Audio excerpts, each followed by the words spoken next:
यहाँ पर सतयुग के आने की स्वागत तैयारियों में स्वागत में 11 दिन तक काशी विश्वनाथ बमभोले भी यहाँ पर उपस्थित है और रहेंगे।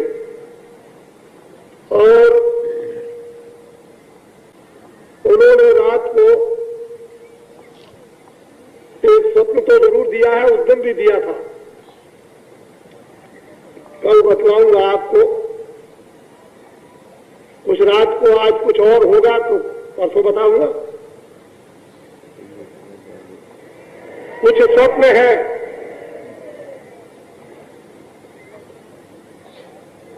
जो स्वप्न आपके सामने बमभोले का आएगा वो सब आपको देखने को मिलेगा।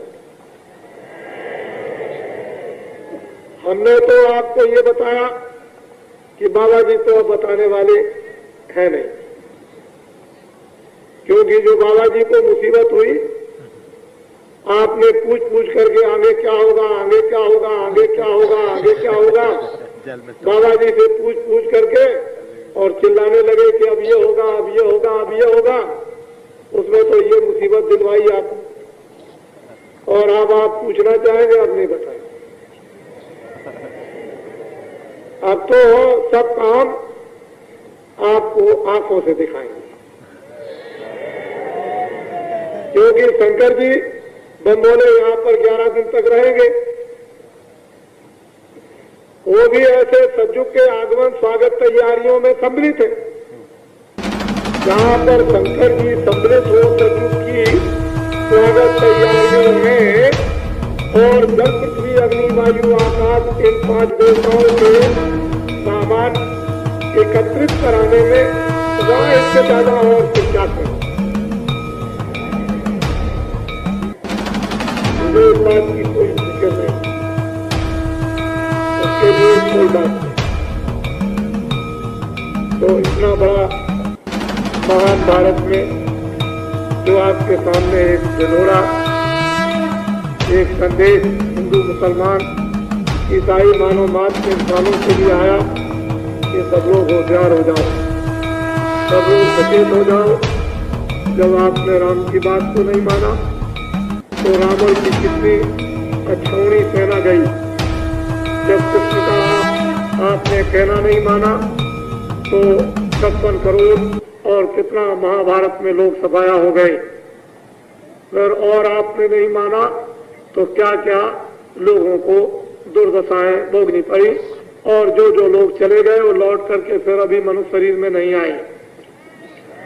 84 का चक्कर काट रहे हैं, नरकों की यातनाएं भोग रहे हैं। फिर ऐसा जीवन किस काम का कि जो लौट करके फिर मनुष्य शरीर में मिले।